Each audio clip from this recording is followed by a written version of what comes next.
Hello everyone.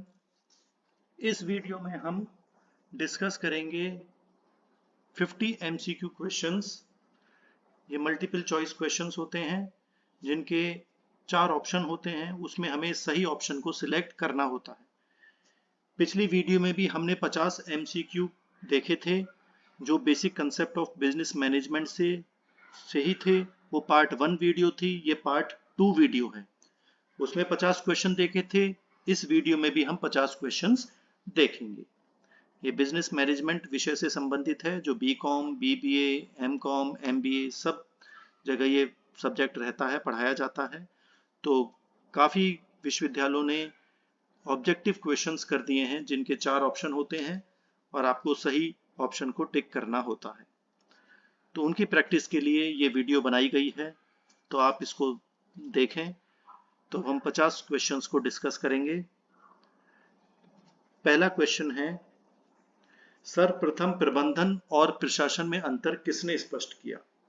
क्योंकि management और administration लगभग एक सा है, लेकिन थोड़ा सा अंतर है, और इसका अंतर स्पष्ट किया है ओलिवर शेल्डन ने। क्योंकि जो प्रशासन होता है, एडमिनिस्ट्रेशन जो होता है, वो निर्धारक कार्य करता है, निर्धारण करता है, जबकि मैनेजमेंट जो होता है, प्रबंधन होता है, वो कार्यकारी कार्य करता है, कार्यकारी संस्था मानी जाती है। तो इसका अंतर जो था वो ओलिवर शेल्डन ने स्पष्ट किया था। क्वेश्चन नंबर 2, निम्न में से कौन सा विकल्प श्रम विभाजन से संबंधित है और कर्मचारियों की कौशल और कार्य कुशलता को बढ़ाता है? यानी कि श्रम विभाजन, डिवीजन ऑफ लेबर, तो ये कार्य विशेषज्ञता होता है, स्पेशलाइजेशन वर्क होता है, कि हम किसी को उसके कार्य की विशेषता के हिसाब से काम देंगे तो श्रम विभाजन आराम से हो जाएगा, कि जो जिस कार्य को सही से कर सकता है उसको वो कार्य दे दिया जाता है विशेषज्ञता के अनुसार। तो इसका आंसर है कार्य विशेषज्ञता। क्वेश्चन नंबर 3, प्रत्येक उच्च अधिकारी अपने अधीनस्थों को कुछ शक्तियां और कार्य सौंपता है ताकि अधीनस्थ कर्मचारी प्राप्त सत्ता के आधार पर अपने कर्तव्यों का पालन कर सकें। यह पद सोपान का कौन सा गुण माना जाता है? देखिए, जो बड़ा अधिकारी होता है तो सारे कार्य खुद नहीं कर सकता, तो अपने थोड़े से अधिकार अपने नीचे वाले कर्मचारियों को दे देता है। तो इस तरह के कार्य को हम कहते हैं सत्ता का प्रत्यायोजन। इसको हम क्या कहते हैं? सत्ता का प्रतियोजन, डेलीगेशन ऑफ अथॉरिटी हो जाता है, कि अथॉरिटी हमने अपने नीचे वालों को दे दी जिससे कि वो भी कार्य सही से कर सके। तो इसका आंसर हो गया सी, सत्ता का प्रत्यायोजन।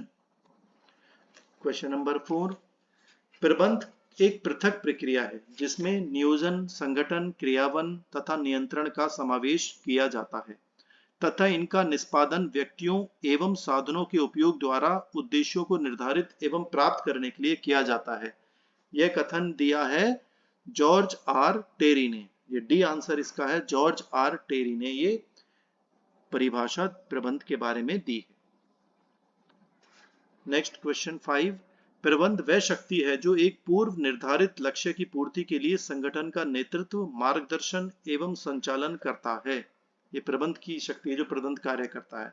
ये कथन दिया है जे एन शुल्जे ने। तो इसका आंसर हो गया ए, जे एन शुल्जे।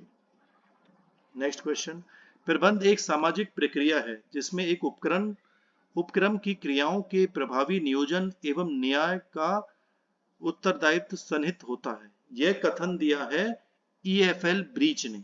तो इसका आंसर हो गया B, EFL breach. A B C D चारों में से एक एक ऑप्शन सही होता है।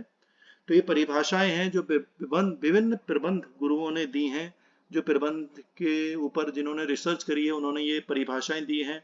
तो आपको ये परिभाषाएं पता होनी चाहिए कि कौन सी परिभाषा किसने दी है, क्योंकि परीक्षाओं में ये प्रश्न कई बार आते हैं कि अलग अलग परिभाषाएं दी जाती हैं, वो किसने कही है, किसने दी हैं ये परिभाषाएं, वो आपको पता होना चाहिए।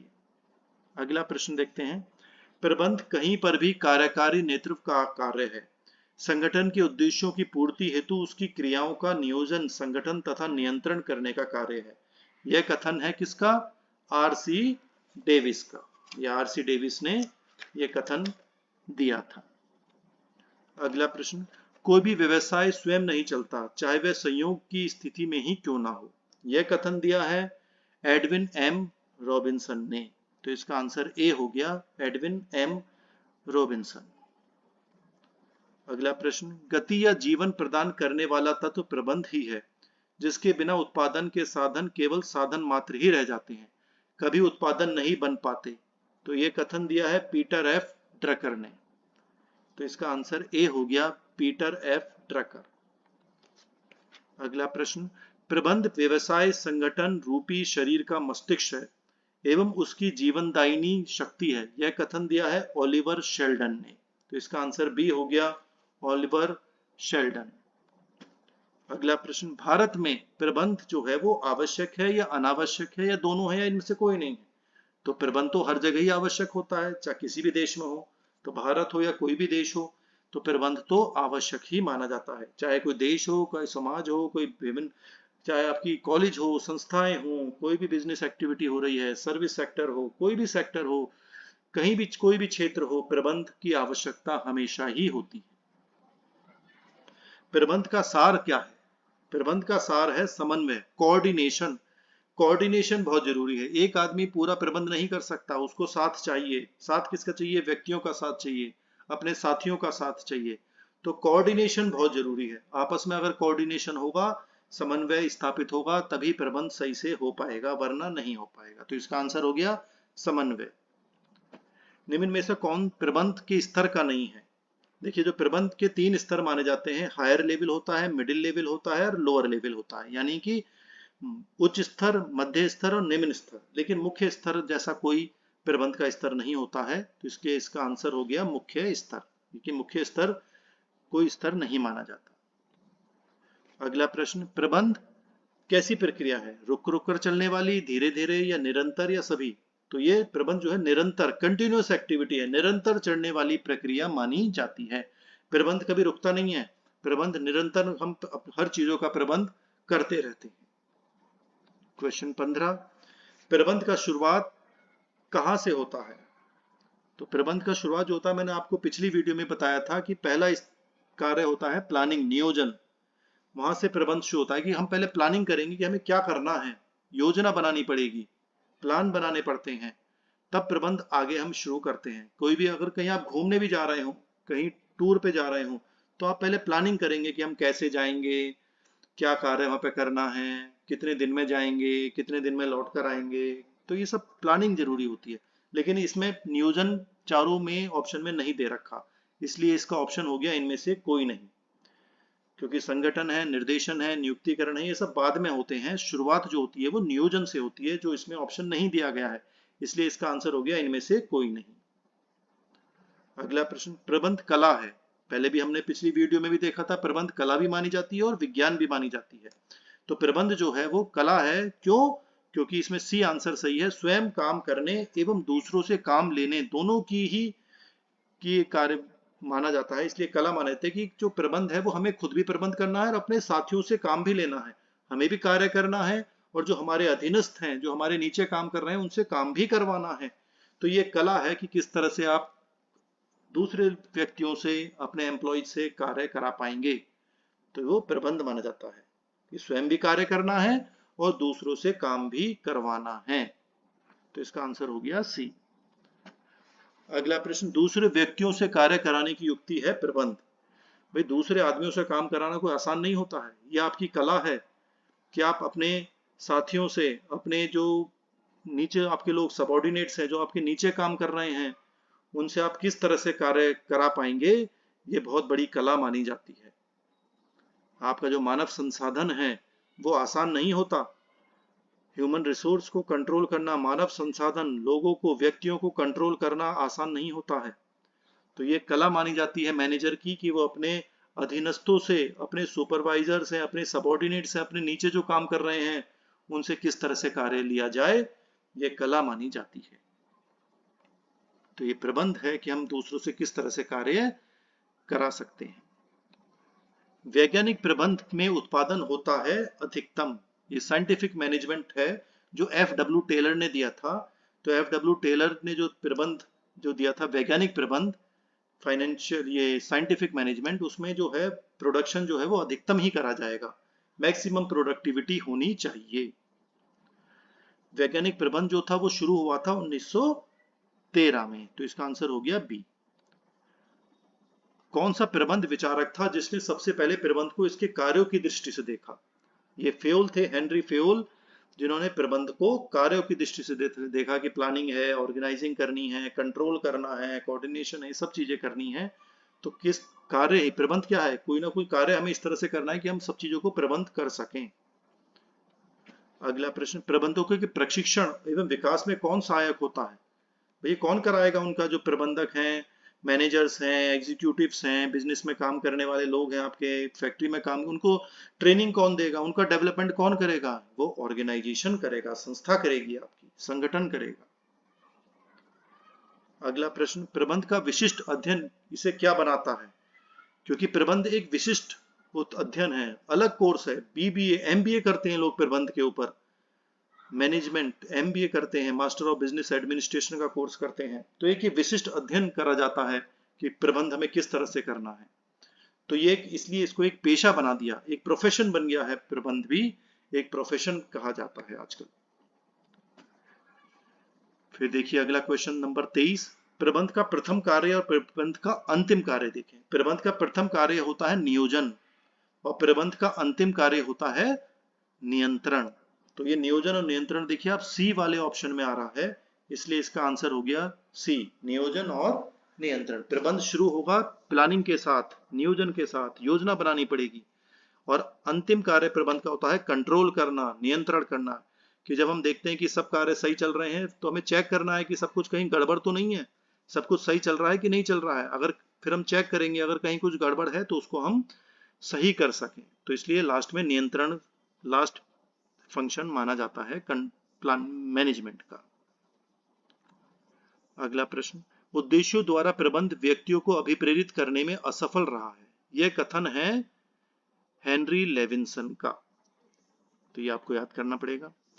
टेलर के क्रियात्मक संगठन में टोली नायक, जो क्रियात्मक संगठन है, फंक्शनल ऑर्गेनाइजेशन है, उसमें टोली नायक जो होता है उसका क्या कार्य होता है? उसका कार्य होता है कि जो कार्य चल रहा है उसके लिए औजार एवं उपकरण लाना। तो इसका आंसर हो गया सी। औद्योगिक सुरक्षा किसके अधीन होती है? औद्योगिक सुरक्षा जो है वो कार्मिक प्रबंध के अधीन मानी जाती है, इसलिए इसका आंसर हो गया सी। क्वेश्चन नंबर 27, विस्तृत रूप से प्रबंध उस कला को कहते हैं जिसके द्वारा किसी उद्योग में मानव व माल को नियंत्रित करने के लिए जो आर्थिक सिद्धांत लागू होते हैं उन्हें प्रयोग में लाया जाता है। यह कथन दिया है किम्बल एंड किम्बल ने। किम्बल व किम्बल दो लोग थे, उन्होंने ये सिद्धांत, ये कथन कहा है। क्वेश्चन 28, प्रबंध कहीं पर भी कार्यकारी नेतृत्व कार्य है। यह संगठन के उद्देश्यों की पूर्ति हेतु उसकी क्रियाओं का नियोजन, संगठन तथा नियंत्रण करने का कार्य है। यह परिभाषा दी है किसने? आरसी डेविस ने। समय अध्ययन की बात हम करते हैं, ये किसका अंग माना जाता है? Time study. समय अध्ययन माना जाता है वैज्ञानिक प्रबंध, वैज्ञानिक जो साइंटिफिक मैनेजमेंट है उसमें एक टाइम स्टडी माना, टाइम और मोशन स्टडी होता है। टाइम स्टडी यानी समय अध्ययन जो है वो वैज्ञानिक प्रबंध का हिस्सा माना, अंग माना जाता है। क्वेश्चन नंबर 30, होथ्रोन एक्सपेरिमेंट्स हुए थे, होथ्रोन प्रयोग हुए थे, ये 1924 से 1932 के बीच में हुए थे। तो ये भी आपको बहुत सारे जो भी एक्सपेरिमेंट्स होते हैं वो कब कब हुए, तो ये सब चीजें आपको पता होनी चाहिए, क्योंकि डेट्स भी एग्जाम में कई बार आ जाती हैं। तो आपको ये याद करना पड़ेगा कि कौन सी डेट में कौन कौन सी एक्टिविटीज आपकी हुई थी। हॉथरन प्रयोग जबकि हुए कहाँ थे? ये आयोजित हुए थे पश्चिमी electric company, western electric company थी, पश्चिमी इलेक्ट्रिक कंपनी में ये एक्सपेरिमेंट्स हुए थे। हॉथरन अध्ययन के दूसरे चरण में क्या शामिल है? रिले असेंबली टेस्ट रूम प्रयोग किया गया था। रिले असेंबली टेस्ट रूम प्रयोग किया गया था, तो इसका आंसर हो गया ए। प्रबंधन का जनक किसको कहा जाता है? एफ.डब्ल्यू. टेलर को प्रबंधन का जनक माना जाता है, फ्रेडरिक विंस्लो टेलर। ज्ञान एवं प्रज्ञता पर आधारित पुस्तकों के पूरे संग्रह को क्या कहा जाता है? देखिए ज्ञान हमें कहां से मिलता है? प्रज्ञता ये सब वेदों से हमें मिलते हैं। तो वेद या संहिता इसका सही आंसर है। वेदों के अनुसार व्यक्ति को महिमा कर्मों से धन अर्जित करना चाहिए। इसका आंसर है ईमानदारी, लालच, महिमा या कोई भी नहीं। तो इसमें महिमा के बारे में बताया गया है कि महिमा के आधार पर कार्य करना, धन अर्जित करना चाहिए। तो ये कहा गया है महिमा के कार्यों से धन अर्जित करें। ये ऋग्वेद संहिता में दिया गया है। तो मनुष्य के रूप में वैदिक ज्ञान के अनुसार हमारे 5 अनिवार्य कर्तव्य होते हैं। ब्रह्म यज्ञ होता है, देव यज्ञ होता है, पितृयज्ञ होता है, मनुष्य यज्ञ होता है, भूत यज्ञ होता है। तो ये महिमा के कार्यों से धन अर्जित करें, ऐसा वेदों में लिखा गया है। वेदों के अनुसार जल्दी उठने वालों को, ये वालों है, साफ फालतू आ गया है, वालों को किससे पुरस्कृत किया जाता है? तो ये कहा गया है कि खजाना जो है उससे, धन से, यानी खजाना या धन एक ही बात है, कि जल्दी उठने वालों को धन से पुरस्कृत किया जाता है। मनुष्य को धर्म के मार्ग से धन प्राप्त करने का प्रयास करना चाहिए। तो इसलिए जल्दी उठने वालों को खजाने से पुरस्कृत किया जाता है। तो ये वेदों के अनुसार ही है कि हमारे अस्तित्व का उद्देश्य सच्चे सुख का अनुभव करना है। हम में से बहुत से लोग अपना पूरा जीवन खुशी खोजने में लगा देते हैं, लेकिन यह हमसे दूर हो जाता है। यह सुनिश्चित करने के लिए हम जीवन की संतुष्टि प्राप्त करने के लिए सही रास्ते पर हैं। हमें अपनी जरूरतों और इच्छाओं के बीच अंतर करना चाहिए कि हमारी जरूरत क्या है और हमारी इच्छाएं क्या है, उनके बीच में अंतर करना चाहिए और अपने जीवन में संतुलन बनाना चाहिए। नतीजन हमें अपनी जरूरतों को जल्द से जल्द पूरा करने की दिशा में काम करना शुरू कर देना चाहिए। जितनी जल्दी हम वित्तीय संतोष की ओर अपनी यात्रा शुरू करते हैं, हमारे लक्ष्यों को प्राप्त करने के लिए उपयुक्त साधनों का लाभ उठाने की हमारी संभावनाएं उतनी ही बेहतर होती हैं कि जो हमारी जरूरतें हैं उनको हम जल्द से जल्द पूरा कर सकें। तो इसका आंसर हो गया खजाना। वेदों के हिसाब से पैसा क्या है? तो ये हरित ऊर्जा माना जाता है। लाल ऊर्जा, नीली ऊर्जा क्या है? हरित ऊर्जा। वेदों के हिसाब पैसा जो है वो हरित ऊर्जा माना जाता है। देखिए धन जो है वो, क्योंकि वो वेदों के अनुसार, पैसा जो है, धन है, वो वेदों के अनुसार हरित ऊर्जा है जो व्यक्ति को ऊर्जा के बदले में प्राप्त होती है। दूसरे शब्दों में हम कह सकते हैं कि हमें अपनी अंतर्निहित ऊर्जा को इस तरह से लगाते हैं कि दूसरों को लाभ पहुंचाए, और नतीजन क्या होता है? हमें पैसे के रूप में हमारे प्रयासों के लिए मुआवजा दिया जाता है।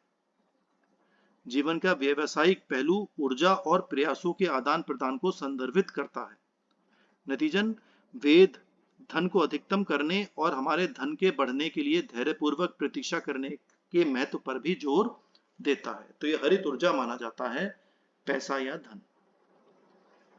यहाँ पर हम देखिए, हम कुछ एमसीक्यू देखेंगे मिंट्सबर्ग के, जो उन्होंने मैनेजरियल रोल्स दिए हैं। कि कुछ मैनेजरियल रोल्स होते हैं, ये मिंट्सबर्ग ने कहे गए हैं, ये भी सिलेबस में होते हैं आपके। तो मैनेजरियल रोल्स होते हैं, उसको हम देख लेते हैं पहले, फिर एमसीक्यू करते हैं। तो ये मिंट्सबर्ग ने भी अपनी रिसर्च करी थी, जिसमें उन्होंने कहा था कि जो मैनेजर्स हैं वो कैसे हम डिफाइन करें मैनेजर क्या कर रहा है, कि जो वो कार्य कर रहा है, जो वो रोल प्ले कर रहा है, उससे हम मैनेजर को परिभाषित कर सकते हैं। तो जो मैनेजमेंट का रोल है वो मैनेजर का बिहेवियर है, कि वो क्या कार्य कर रहा है, क्या बिहेव कर रहा है, किस तरह से वो अपने कार्यों को पूर्ण कर रहा है। तो इसलिए मिंट्सबर्ग ने 10 रोल मैनेजर के निकाले हैं जो 3 कैटेगरी में आते हैं, यानी कि 10 रोल बताए हैं मैनेजर को क्या क्या करना होता है। तो वो 3 कैटेगरी के अंदर ये 10 रोल बताए गए हैं। पहले हम उनको 10 रोल को देख लेते हैं। तो देखिए यहाँ पे 3 रोल बीच में लिख रहे हैं, इंटरपर्सनल रोल्स यानी कि पारस्परिक भूमिकाएं, दूसरा है इंफॉर्मेशनल रोल्स, सूचनात्मक भूमिकाएं, और तीसरा है डिसीजन रोल्स, निर्णायक भूमिकाएं। तो जो पहला इंटरपर्सनल रोल है उसके अंदर 3 पॉइंट्स हैं, फिगर हेड यानी नाम मात्र का नेता, दूसरा है लीडर नेता, और तीसरा है संपर्क, लाइजन करना, एक दूसरे से मिलना जुलना। तो ये सब इंटरपर्सनल रोल माने जाते हैं, पारस्परिक भूमिकाएं माने जाती हैं। सीधे हाथ की तरफ आप देखेंगे तो इंफॉर्मेशन रूल्स में 3 पॉइंट दिए गए हैं, मॉनिटर यानी परिवीक्षक, डिसिमिनेटर यानी प्रसारक, और स्पोक्स पर्सन यानी प्रवक्ता। ये भी 3 पॉइंट्स दिए गए हैं इंफॉर्मेशन यानी सूचनात्मक भूमिकाओं के अंदर। और तीसरा पॉइंट है डिसीजनल रोल्स, निर्णय लेना होता है, निर्णायक भूमिकाएं हैं मैनेजर की, उसके अंदर भी 4 पॉइंट नीचे दे रखे हैं। एंटरप्रेन्योर होता है यानी उद्यमी जो बिजनेस लगाता है। गड़बड़ी हैंडलर, डिस्टरबेंस हैंडलर, कुछ गड़बड़ हो रही तो उसको कौन हैंडल करेगा, कौन उसको देखेगा, गड़बड़ी हैंडलर कहा गया। संसाधन आवंटन करता, जो हमारी रिसोर्सेज है उनको कौन आवंटन करेगा, किस में कितना पैसा लगेगा, किस कार्य में कितना धन खर्च होगा, ये मैनेजर देखेगा। और वार्ताकार, निगोशिएटर। तो ये 4। तो देखें आप, इंटरपर्सनल रोल में 3 पॉइंट हो गए, नाम मात्र का नेता, नेता और संपर्क। इंफॉर्मेशन रोल में भी 3 पॉइंट हो गए, परिवीक्षक, प्रसारक और प्रवक्ता। और निर्णायक भूमिकाओं में भी 4 पॉइंट हो गए, उद्यमी, गड़बड़ी हैंडलर, संसाधन आवंटन करता और वार्ताकार। तो ये टोटल मिला के 3 कैटेगरी हैं और उनके चारों तरफ देखेंगे आप तो सबको जोड़ेंगे 10 पॉइंट निकल कर आएंगे, 10 रोल निकल कर आएंगे। अब इनसे संबंधित हम एमसीक्यू देखते हैं, ठीक है।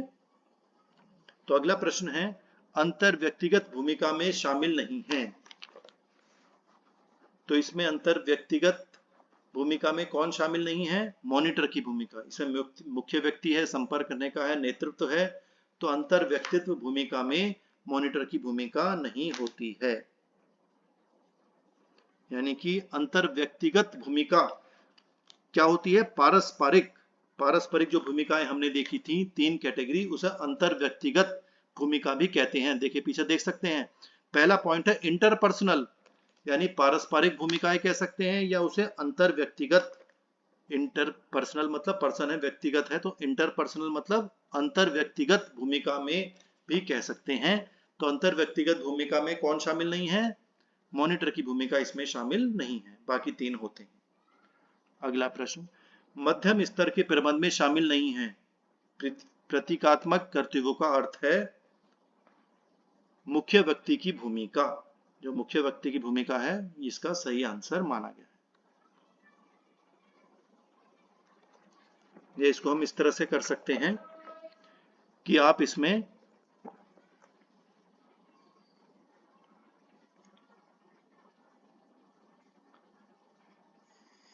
एक सेकंड रुकेंगे।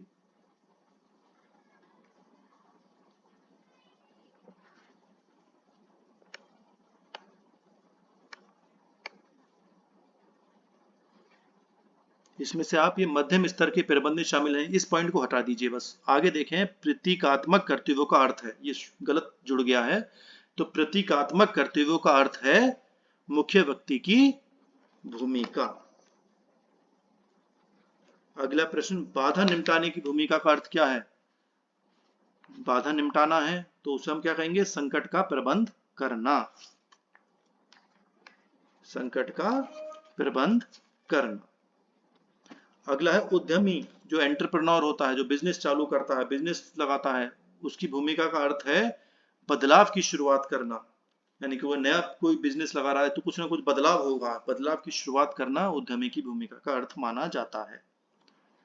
वार्ताकार भूमिका का तात्पर्य क्या होता है, सौदेबाजी करना, निगोशिएट करना, सौदेबाजी करना। तो इसका आंसर हो गया बी। संसाधन आवंटनकर्ता की भूमिका का तात्पर्य क्या है, कार्यक्रम निर्धारित करना, कि कौन सा कार्यक्रम होगा, किसमें कितना संसाधन देना है। तो ये सब कार्यक्रम निर्धारित करना संसाधन आवंटनकर्ता की भूमिका रहती है। नेक्स्ट, अधिवक्ता की भूमिका में शामिल है प्रेस कॉन्फ्रेंस को संबोधित करना। जो प्रेस कॉन्फ्रेंस होती हैं तो अधिवक्ता का नाम दिया गया है, अधिवक्ता की भूमिका कहलाई गई है। यानी कि वो प्रेस कॉन्फ्रेंस करना है, प्रवक्ता हो गया। अंतर व्यक्तिगत भूमिका में शामिल है मुख्य व्यक्ति की भूमिका। इंटरपर्सनल है तो मुख्य व्यक्ति रहेगा, उसमें मुख्य व्यक्ति की भूमिका मानी जाती है। सूचनात्मक भूमिका में कौन कौन शामिल थे, मॉनिटर इसमें शामिल है क्योंकि इंफॉर्मेशन रोल था वो, सूचनात्मक में मॉनिटर माना जाता है। निर्णयात्मक भूमिका में कौन शामिल था, उद्यमी की भूमिका, क्योंकि जो पीछे आप देखेंगे वीडियो में तो वो निर्णयात्मक भूमिका में दिया गया है उद्यमी। तो ये उद्यमी की भूमिका निर्णयात्मक भूमिका में शामिल होती है। बाधा निपटने की भूमिका में कौन शामिल था, संकट संभालना है। बाधा निपटानी है तो संकट संभालना होता है। तो वो डिस्टरबेंस हैंडलर जो हमने पढ़ा था, गड़बड़ी हैंडलर, वो बाधा निपटाते हैं। क्वेश्चन 49, संयोगिक दृष्टिकोण के रूप में भी जाना जाता है किसको? परिस्थितात्मक दृष्टिकोण को, सिचुएशनल एनालिसिस, सिचुएशन को देखा जाता है। परिस्थितियात्मक दृष्टिकोण जो है वो संयोगिक दृष्टिकोण माना जाता है। तो इसका आंसर हो गया डी। और आखिरी प्रश्न है हमारा, निम्नलिखित में से कौन सा शोध प्रयास 7 वर्षों तक चला? तो बहुत सारे शोध हुए हैं, तो इसमें बोस्टन कंसल्टेंसी ग्रुप था, बोस्टन परामर्श ग्रुप, बोस्टन परामर्श समूह, ये 7 वर्षों तक चला था। तो ये इसका आंसर हो गया बी। तो हमने यहाँ पर भी 50 MCQ देखे हैं, मल्टीपल चॉइस क्वेश्चंस देखे हैं। कोई समस्या हो आप कमेंट बॉक्स में लिख दीजिएगा, तो आपकी जो भी समस्या होगी उसको मैं हल करने की कोशिश करूंगा। लेकिन आप इन MCQs को बार बार देखिए, बार बार समझिए, तभी ये आपको याद हो पाएंगे। परिभाषाएं जो हैं वो बहुत याद करने की चीजें हैं कि किसने कौन सी परिभाषा दी है, क्योंकि ये कई क्वेश्चंस आ जाते हैं इस तरह की परीक्षाओं में कि किस गुरु ने, किस विद्वान आदमी ने ये परिभाषा दी है। तो आप इनको बार बार प्रैक्टिस करिएगा। Thank you.